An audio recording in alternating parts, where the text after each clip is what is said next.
Bienvenidos y bienvenidas a Visión Legislativa. El día de hoy nos acompaña el diputado Rubén Moreira. Diputado, gracias por acompañarnos, aparte de recibirnos aquí en tu oficina. Está muy padre. Gracias.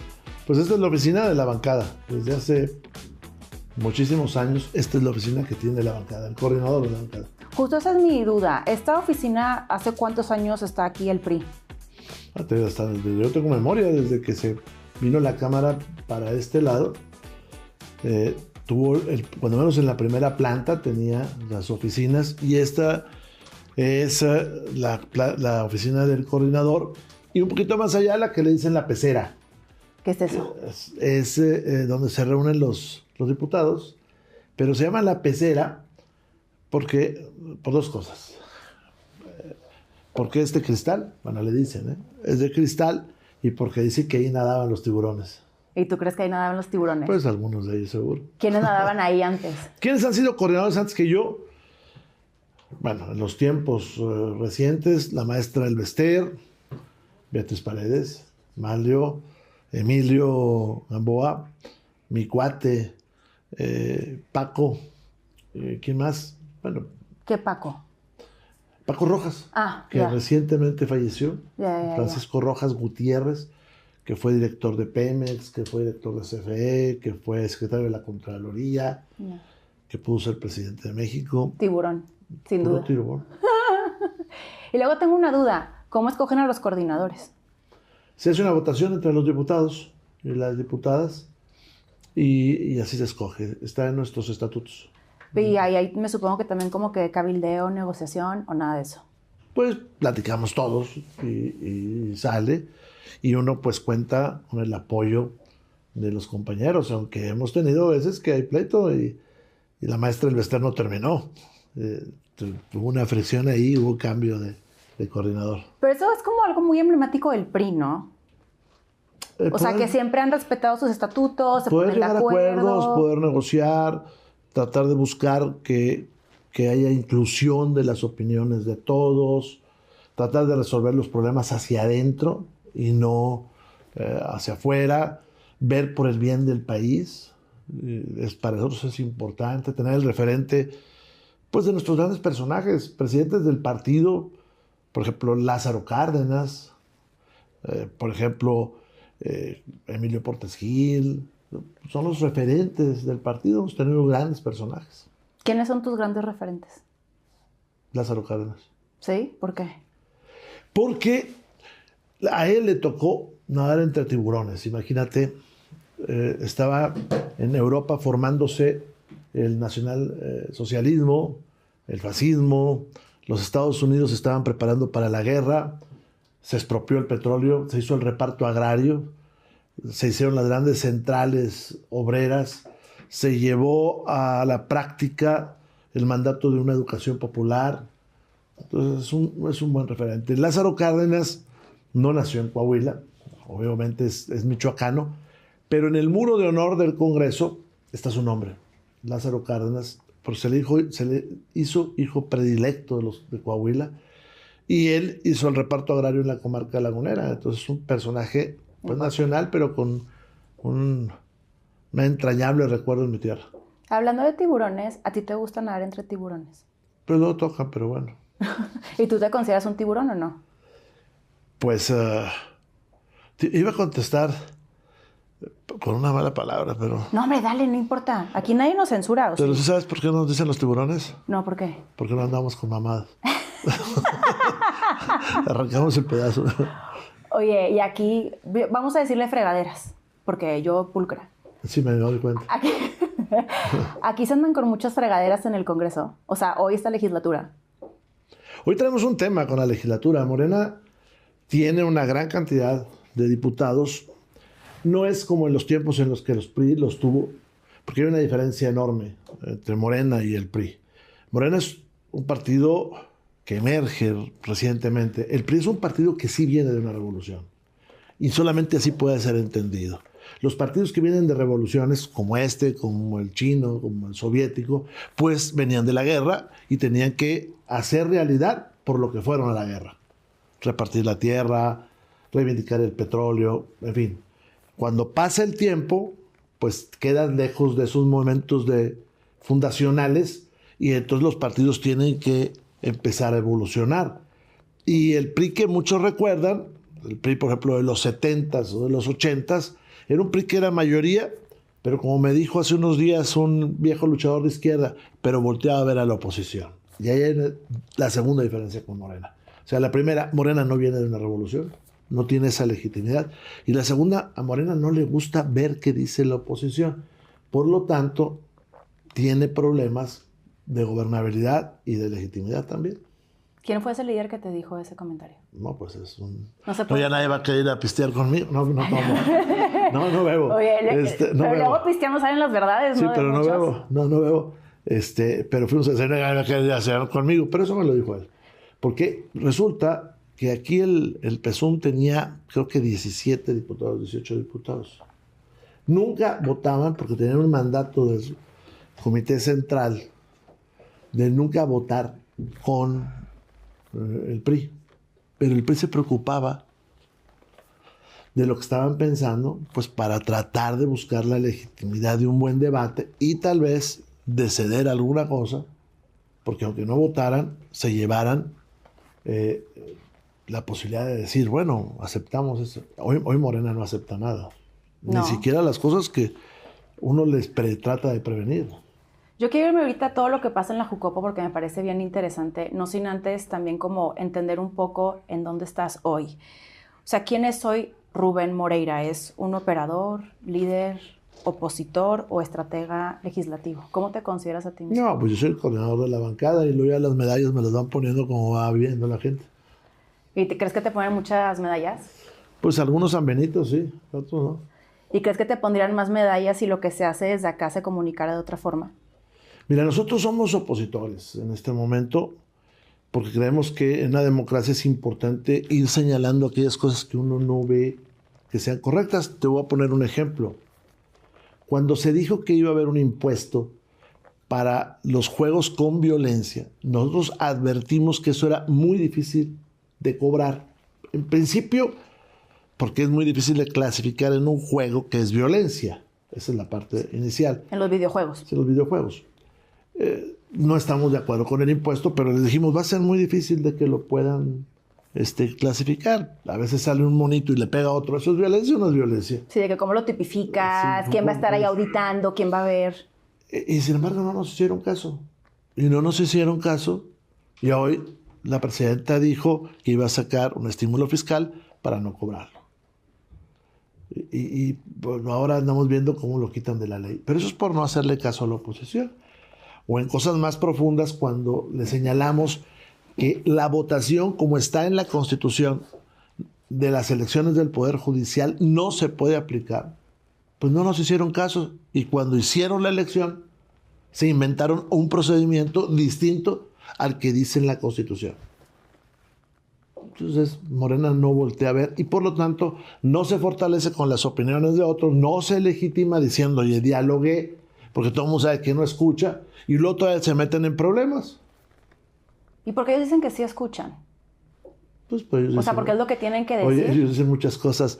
Hace rato estaba yo viendo La Permanente y le hacen una pregunta a un orador del PT y le dicen, oiga, la deuda se duplicó en 7 años. Y él dice que no es cierto. Y dice, ¿de dónde sacan esos datos? Y alguien gritó ahí en las curules, pues del Banco de México. Sin embargo, ellos están adiestrados, como lo dije, amaestrados para que nadie se vaya a enojar, adiestrados a estar repitiendo algo con la esperanza de que su público nada más los escuche a ellos y el otro lo pueda confundir. O sea, estamos viviendo también en la era de la posverdad en el ámbito legislativo. Ajá. ¿Y cómo se puede hacer o sea, cómo podemos confrontar esta posverdad? Porque entonces como ciudadano, pues no sabes ni qué es cierto. Pero hay momentos en que te enfrentas a la realidad. El ejemplo ese minúsculo que puse del impuesto a los videojuegos. Bueno, dijimos, a ver cómo lo van a aplicar. Hasta que llegaron a decir, oye, fíjate que no se puede. Pues no se puede. O sea, la posverdad es una herramienta que ha existido desde hace mucho tiempo.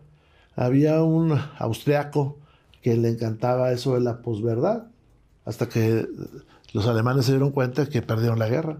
Austriaco Hitler. Sí. No obstante que unos meses antes decían, no, si vamos a ganar. Pues vamos a ganar. ¿Y por cómo van a ganar si lo están bombardeando? Bueno, pues llega un momento que es la realidad. O este tema del Poder Judicial. O ya dicen, ahora, ¿cómo le hacemos para hacer la elección de la segunda tanda de jueces? Pues porque se ponen a escribir sus fantasías. Que está ahorita en el 27, ¿no? Sí. Aquí en la Ciudad de México, en teoría, ¿usted vive en la Ciudad de México? Entre Monterrey y aquí. Bueno, si tienes credencial de elector de acá, en teoría votas, dijo López Obrador, por todos los jueces y magistrados de la ciudad. Pues no, estás votando por la 11ª parte. Porque si no, tendrías que tener como 40 boletas y eso iba a durar como 5 horas. Cuando se dieron cuenta, pues se inventaron un procedimiento más sencillo y le dieron la vuelta a la situación. Pero la realidad es una, y puede haber 2, 3 posverdades, pero la realidad es una. Entonces, en ese sentido, tú le apuestas a que eventualmente vas a chocar con la realidad y todo esto que dicen va a caer por sí mismo. O sea, es como, claro, dejemos que caiga. La verdad va a caer y eso va a ser el suficiente. No, la obligación de un partido de oposición es decir lo que está bien y lo que está mal. Y es hacer pedagogía, es decirlo, y por eso te agradezco el programa, porque uno puede señalar, mira, vamos a tener este problema. De la economía, no me tardo mucho, pero si este país, su Producto Interno Bruto es 1.8 billones de dólares al año, y la de los gringos es 30.5 billones de dólares, para ellos trillones, pues nada más dime en ese diferencial cómo nos va a ir bien en una guerra comercial. O si nosotros recaudamos el 17% de ese monto y ellos el 30% de ese monto, ¿cómo le hacemos nosotros para pagar la deuda? Y la deuda que dejó Peña Bebé era de 10.5 billones de pesos desde Iturbide hasta él. Peña Bebé. Pues así, ¿no? Es de cariño. Y de ese día para acá vamos en 20.5 billones. Es decir, en 7 años se van a duplicar la deuda. Y cuando tú los oyes, dicen, no, güey, pero los gringos deben más. Ah, pues perfecto, nada más que son más grandotes que nosotros. Porque, pues, ya que todos deben algo, creo. El problema no es deber, sino es no tener con qué pagar. Sí, sí, sí. Entonces, esas son las realidades que existen. ¿Cuándo va a tronar esto? Pues 2027, 2028. Por eso andan haciendo su reforma electoral. O sea, ¿tú crees que va a tronar en el 27 y en el 28? Es que, pues acá están más jóvenes. Yo creo que soy el más... Bueno, tú estás más grande que yo. Ay, ¿ya quién andan diciendo quién está más grande que los jóvenes? A nosotros nos tocaron ver tiempos muy convulsos, que se construyeron muchos seguros para que eso no sucediera otra vez. Pero cuando un país duplica su deuda, está duplicando los compromisos futuros. O sea, pero con seguros, ¿a qué te refieres? Por ejemplo, la autonomía del Banco de México. Ok. Por ejemplo... ¿Que ya crees que no es autónomo? No, lo sigue siendo. La autonomía del Banco de México, por ejemplo, las reservas, por ejemplo, la flotación del peso. Todo eso es seguro para que no nos suceda lo que nos pasaba entonces, de que un desequilibrio económico hacía que el país tuviera dificultades. Pero que hoy no se nos hayan disparado los problemas, aparentemente es porque se pusieron esos seguros, pero esos tienen caducidad. Entonces, cada vez pagar la deuda es más difícil para este país y cada vez la presión por el gasto público es mayor. La gente recibe su programa social, sí.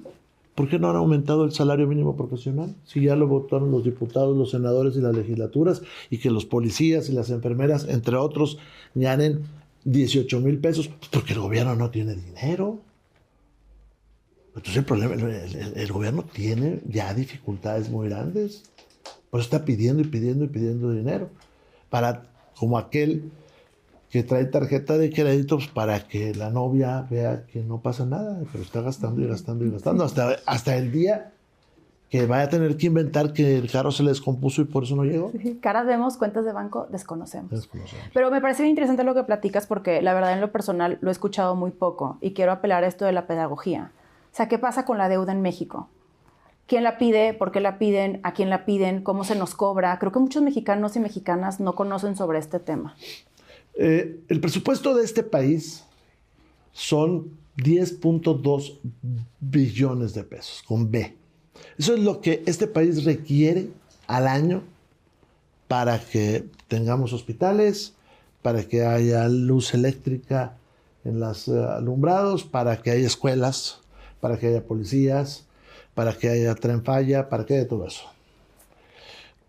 De esa parte de dinero también sirve para pagar deuda, deuda anterior, la tarjeta de crédito. El problema que tiene el gobierno federal es que no crece el Producto Interno Bruto y por lo tanto no crece la recaudación como debería de ser. Tiene gastos de más y por lo tanto no completa. Como no completa, tiene que pedir 1.7 billones de pesos al año. Eso es lo que tiene que pedir. ¿Puedo hacer una pausa ahí? Sí. ¿Por qué no crece el PIB? Que es básicamente la economía no crece. La economía no crece. Espera. Entonces, en 7 años, le está yendo tan mal al gobierno y está gastando tanto, que requiere pedir prestado. Vamos a llevarlo a un ejemplo de una casa. En mi casa yo requiero 10,000 pesos para poder tener lo que hay en la casa. Energía, luz eléctrica, que vayan a la escuela, todo esto. Y comer. Nada más que yo gano 8,300 pesos. Me faltan 1,700. ¿De dónde lo saco? Pues el gobierno lo está sacando de deuda. Pudo haber hecho otra cosa. ¿Sabes qué? Pues no vamos a ir al cine. ¿Sabes qué? Pues voy a comprar un costal de frijol y vamos a ir mejorando nuestro gasto. O voy a conseguir otro trabajo, que sería crecer. Eso no hizo México. Lo que hizo López Obrador y lo que está haciendo la señora presidenta es pedir prestado. Porque trae un problema. Bueno, 2, pero trae un problema. El segundo es que no crece, pero trae un problema. Gasta 1 billón de pesos en el Tren Maya, en el aeropuerto que no funciona, en esto. Haz de cuenta que me regreso a mis 10,000 pesos. Yo requiero 10,000 pesos porque necesito 1,000 pesos para agarrar la caguama con mi compadre al mes. Bueno, pues si no quito ese costo, pues tengo que pedir prestado. Ahora, ¿por qué no crece el país? No crece el país porque se decidió frenar el crecimiento. No tenemos energía barata, no tenemos más gas, no tenemos más alimento. Todo eso se fue frenando. Por alguna razón, ni Calderón, ni Vicente Fox, ni Peña Bebé hacían algunos proyectos que se hacen hoy. ¿Por qué? Pues porque teníamos que estar financiando el crecimiento. Más energía, más carreteras, más aeropuertos, más promoción turística. O sea, inversión pública. Eso no se hizo. Y bueno, es muy padre tener el Tren Maya, yo me he subido, pero es muy triste que no vaya nadie, ¿no? O sea, para ti es más bien que esos proyectos prioritarios no son redituables para el Estado mexicano. No en este momento, y creo que en el futuro tampoco. El tren interoceánico, ese fue una idea de Porfirio Díaz. El tren interoceánico. Un día Porfirio Díaz dijo, ¿sabes qué? Pues un tren, ¿no? De Coatzacoalcos a Salina Cruz, o como lo quieras ver. Fue un gran éxito, porque mira, viene un barco, que antes había poquitos, de Japón, y ahí subimos las cosas, o de Estados Unidos para que no vaya hasta Argentina. Y de la vuelta, nomás hubo un problema, que los gringos abrieron el canal de Panamá. Y entonces ya nadie se subió al tren interoceánico.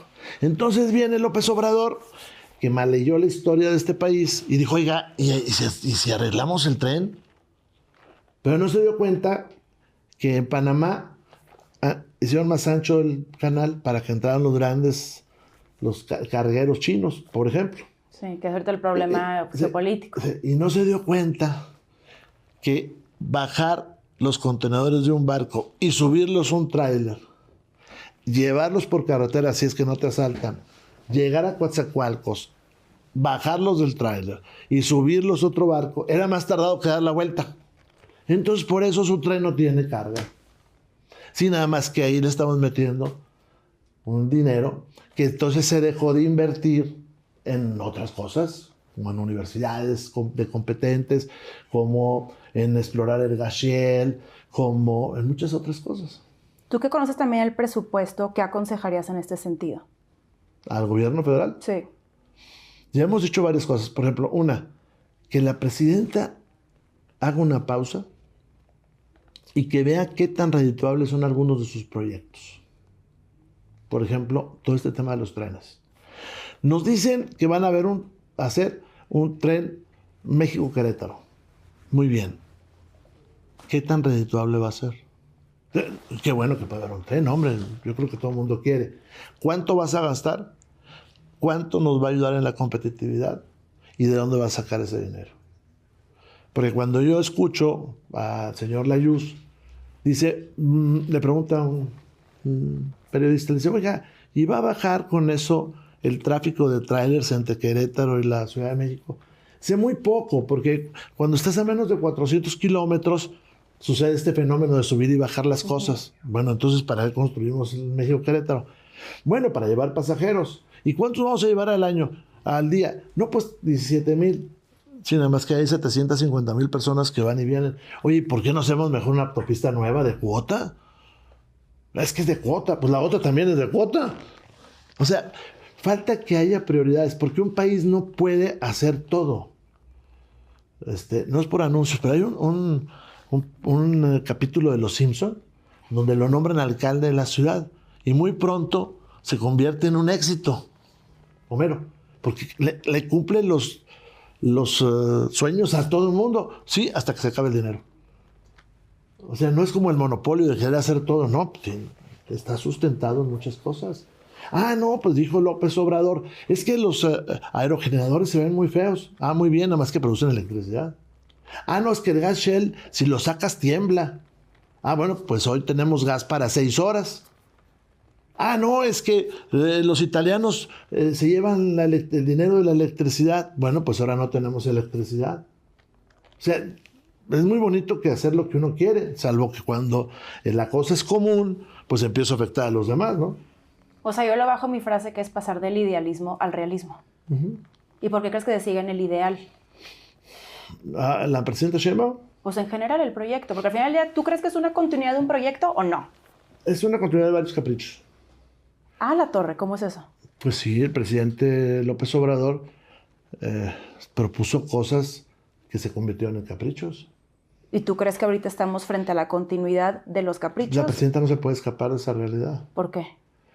Porque no tiene el Congreso, porque el presidente López Obrador de repente irrumpe en la política cuando no debería hacerlo, y porque los contrapesos de ella está batallando. Pero esto ya pasó en la historia.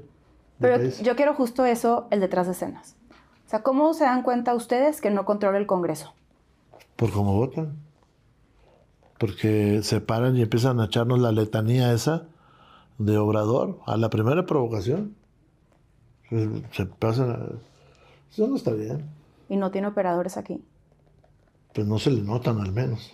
Pero ustedes no los... O sea, sí saben. Sí sabemos, pero no son buenos. ¿Por qué? Pues porque... O sea, ¿cómo ser un buen operador? Los del PRI siempre han sido buenos operadores. Si pues tú le aconsejas pues a alguien... Pues a veces no, pero ya los medios también medio mal de repente, ¿verdad? Pero bastante mal de repente. Fueron. Pero mira, la historia tiene muchas reflexiones.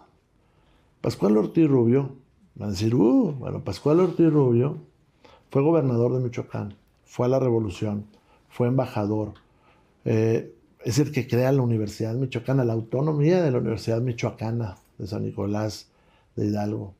Fue diputado, fue a dar aquí a Lecumberri porque se opuso a Huerta. Y llega presidente de la República porque matan a Obregón. Llega en una elección. Y lo primero que llega a Palacio Nacional dice, pues tengo que mandar, ya soy presidente. Muy bien. Cuando sale a la calle le pegan un tiro en la cara. Bueno, la libra. Dice, pues necesito que mi partido me apoye, el PNR, quita al presidente del PNR, y Calle se lo quita al mes.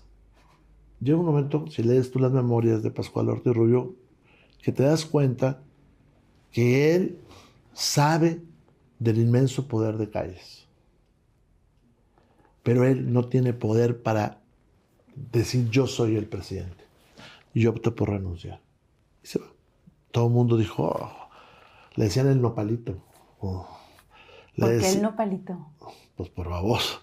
Pero en realidad era un hombre muy inteligente, tan inteligente que se dio cuenta, y valiente, había tenido heridas de combate, se dio cuenta, lo que sí es que se dio cuenta que no podía enfrentar el poder del otro. Y viene un nuevo presidente que se llamaba Abelardo L. Rodríguez, y dijo, bueno, pues ya que estoy aquí, que el otro mande, y yo contaba como que soy presidente, y él es el que puso un casino que se llama Caliente, allá en Tijuana. En Tijuana. Casual.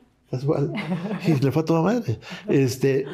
Por esa partida, hasta que llegó Lázaro Cárdenas y dijo, la primera prohibición que hizo al periódico oficial, no al diario oficial, el periódico nacional era el periódico oficial, vaya, del gobierno, dijo, no le vuelvan a decir jefe máximo de la revolución a Calles.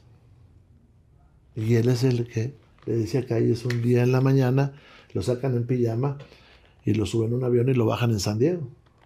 Bueno, ese presidente sí mandaba, pero las circunstancias se fueron creando. Ahora me quedo del pasado al presente. ¿Quién controla diputados? Pues es evidente que le rinden culto a López Obrador, ¿no? Pero también hay facciones al interior, ¿no? Seguramente sí. Pero si no se desprenden de todo ese pasado inmediato, el país no va a poder soltarse. Yo considero que la presidenta es una mujer muy inteligente, que muchas de las cosas la observa desde su perspectiva de una mujer de ciencia, pero que tiene frenos muy, muy importantes. Yo creo que a ella no le gusta, por ejemplo, el diseño que le dejaron de seguridad, y que además ese diseño no le permite a ella tener mejores resultados. ¿Tú qué tanto sabes de eso que crees que podría mejorar? ¿En seguridad? Sí. Que tuviera mucho más efectivos el secretario de Seguridad. O sea, elementos. Sí, elementos de operación.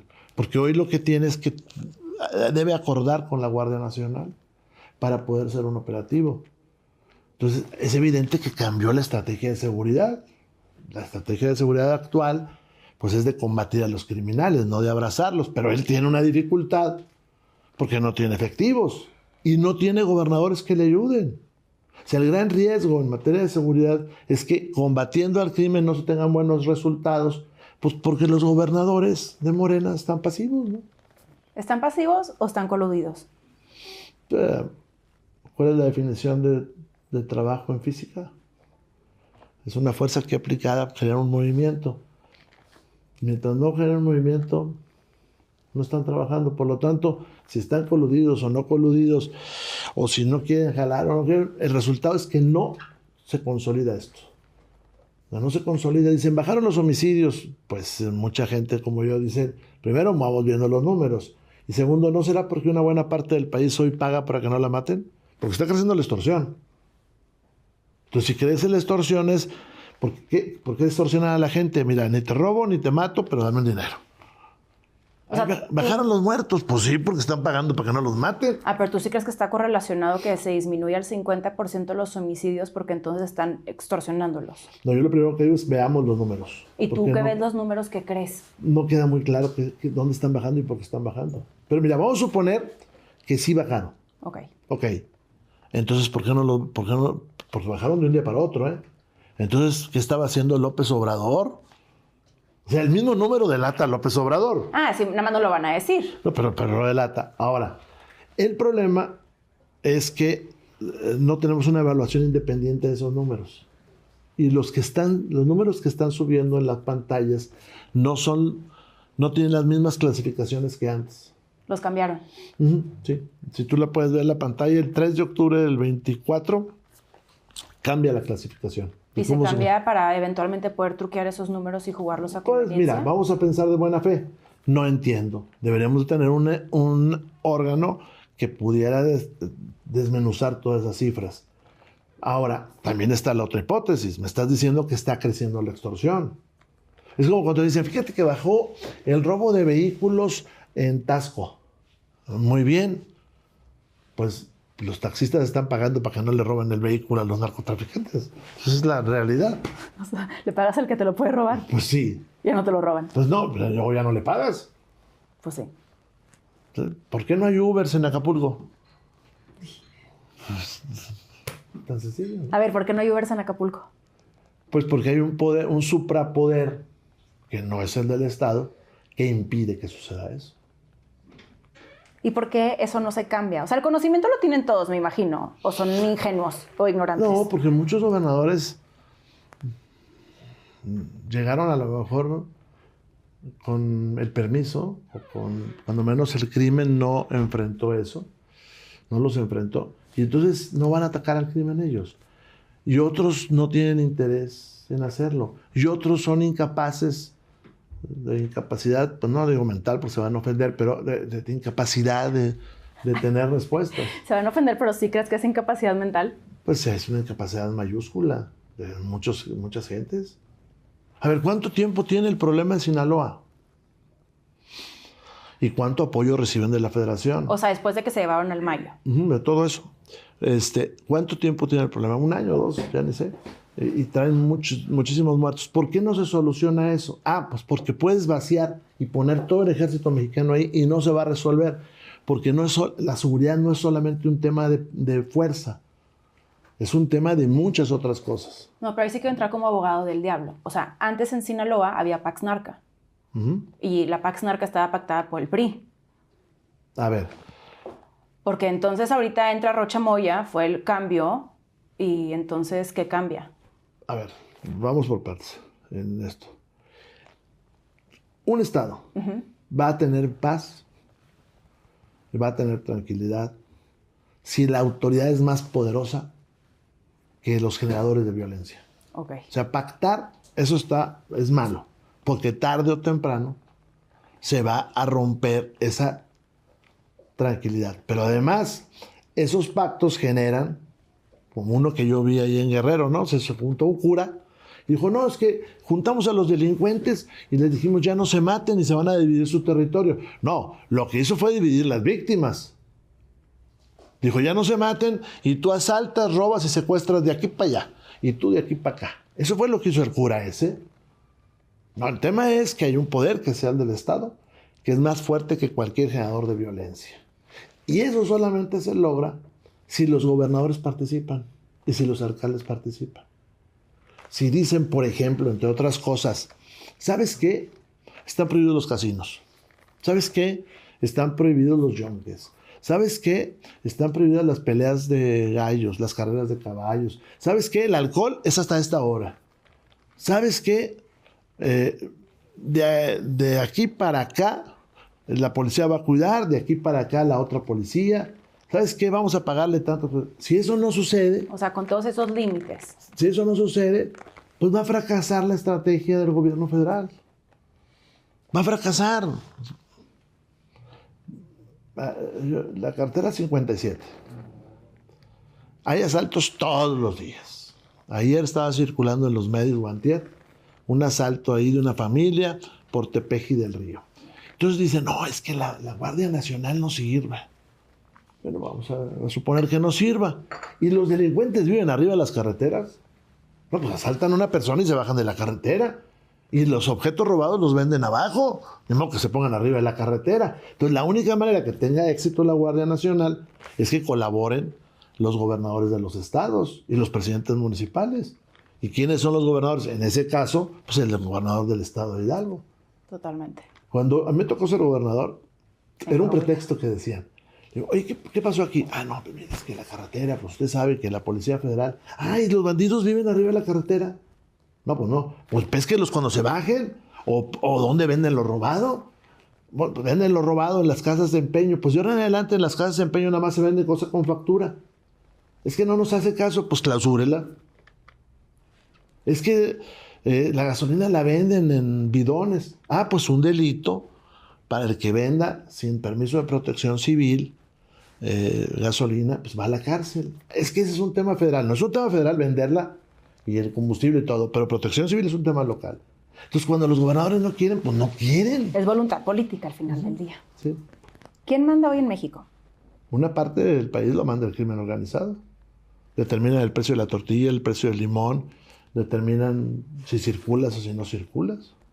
Y la otra parte que no... Pues los gobernadores y el gobierno federal, ¿no? ¿Pero sí crees que manden ellos? Claro, claro.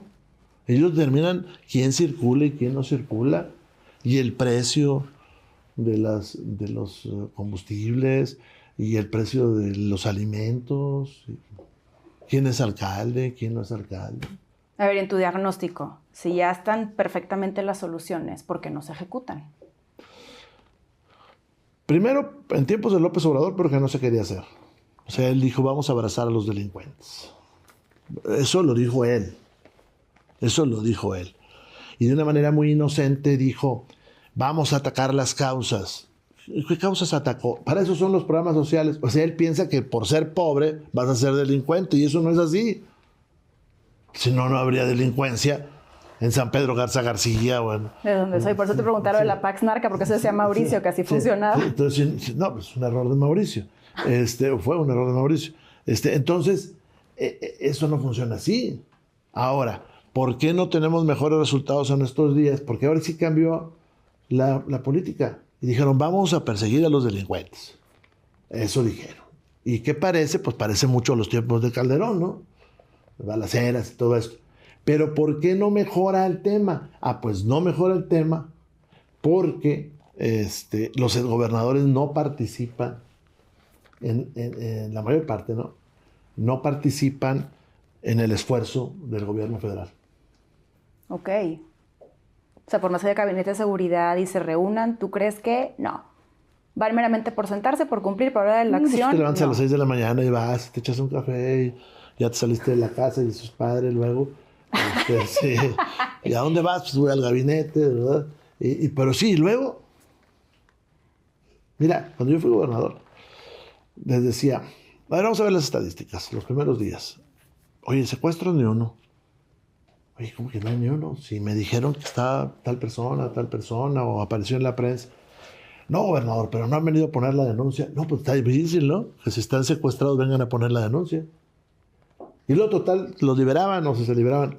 Oye, ¿por qué no han puesto la denuncia? Es que no nos conviene, gobernador, porque si ponen la denuncia, entonces va a subir las estadísticas. Pues yo me imagino lo que le están diciendo muchos gobernadores a la presidenta de la República. O sea, se la están choreando. Sí. ¿Tú crees que sí? Muchos sí. Qué interesante. Muchos sí, o sea, sí pasa.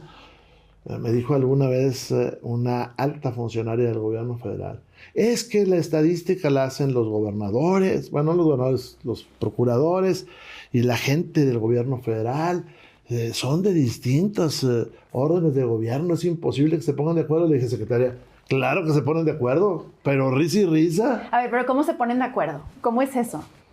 Pues de muchas maneras, ¿no? O sea, pero es por fonazos, es una junta y dices, no, tú di esto, tú di esto. No, pero de muchas maneras. Mira, ¿dónde está el muerto? Bueno, por ejemplo, en el río Nazas. No, es que mira, los pececitos están del lado de Durango. Pues como están parados, pues ¿cómo anda uno en la vida? Pues parado. pues entonces cayó de acá para acá, lo mataron allá. Y entonces ya no lo cuentan. Digo, así de ridículo es esto.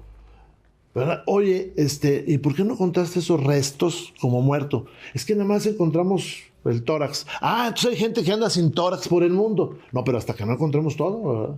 Ok, la canción. Así lo hacen, hombre. Ay, no. Hombre. Pues, México mágico, definitivamente. No, pero pues yo no tengo el honor de haber sido policía, pero 9 años me dediqué a esa historia, de estar viendo esas cosas, así de sencillo como eso. Entonces, en ese sentido, ¿el indicador más como palpable y atinado a la realidad es la percepción? O sea, ¿tú cuando recibías la percepción la tomabas muy en serio o no? Sí, claro. Entonces, como gobernante deberías de tomarlo más en serio. Primero tienes que tener una buena estadística. Entonces, lo primero es luchar porque te digan la verdad. Y como les dice uno, es que no importa que al principio nos vayamos hacia arriba en los números, siempre y cuando después bajemos. Por ejemplo, este muchachón le toca análisis la semana que entra de sangre. Pues desde el viernes deja de consumir refresco y pastel y nada, y va el lunes, un día antes echa ahí chuchuruco para el colesterol, va, se mide y dice, oye, qué bien salí. No, pues si antes no salió anémico, tiene usted 4 días de no comer, pero saliendo, vámonos sobre los chilaquiles. Eso hacen. A ver, te lo juro, eso hacen. Eso hacen. Y tiene uno que estar todos los días presionando. Pero cuando tuve un caso muy interesante, oye, no bajan los robos de vehículos. Y entonces te dicen, no, es que vamos a poner en el Face los vehículos robados. No, es que vamos a poner una alerta. No, que vamos a poner esto. No, que vamos a poner lo otro. Nada. Los partían ahí en la ciudad y los vendían a las chatarreras. Solución, cerremos las chatarreras. Y se acabaron los robos de vehículos. O un día le digo, oiga, dígame usted por qué, al jefe de policía, dígame usted por qué recuperamos más vehículos que los robados. Sí, o sea, se robaban 100 vehículos y recuperamos 120. No entiendo por qué es esto. Pues no, pues al final del día, ¿qué hacían? Para robarse la batería de un vehículo, lo empujaban a la vuelta, le sacaban la batería y te dejaban el vehículo ahí. Entonces a los 2 días te decían, ya encontré el vehículo. Ah, ya encontró el vehículo. Y le digo, ¿y las autopartes? Entonces no anotaban los autopartes, no subía el número de delitos de autopartes, traías una bola de delincuentes robando baterías de carros y recuperábamos muchos vehículos. Hasta que dije, ya sabes, no está bien. ¿Por qué no está bien? Jefe, sí, mire, tenemos muy buenos números, sí, pero la gente está bien enojada porque le están robando las baterías. Y usted no busca baterías porque usted encontró el carro. Mire qué padre, le digo. Entonces, eso le están haciendo a la presidenta, pero al macro. ¿Y tú crees que se da cuenta? No sé, se da cuenta porque ella no es policía, pero... ¿Y el secretario? Yo creo que el secretario está enfrentando el crimen, pero no tiene efectivos. Es un problema. ¿Y cómo le puedes dar efectivos? Porque tienes que cambiar el marco jurídico, ¿no? Pues una pequeña adecuación, una policía que dependa de ellos. Lo ideal, o sea, que se cree ese cuerpo. Sí, lo ideal es hacer una Guardia Nacional Civil. El problema que hoy tenemos es que el presidente López Obrador, para utilizar el dinero para el Tren Maya, agarró al ejército de mil usos, ¿no? Oye, fíjate que necesitamos quien cuide los aeropuertos, el ejército. ¿Quién revise las maletas en el AIFA? El ejército, que eso hacen, ¿eh? ¿Quién revise las maletas en el AIFA? Pues el ejército. Pero hoy tengo una duda. O sea, ¿por qué crees que Y entonces ya no esto? contratan nómina, porque la tienen Sí. ellos. Pero ¿por qué crees que hubo este cambio? Porque aparte también fue un cambio ideológico. O sea, ¿a qué consideras que responde? Bueno, López Obrador soñaba en la Guardia Nacional del siglo XIX, que está en la Constitución desde entonces. Cuando invaden los franceses a México, el ejército era muy pequeño.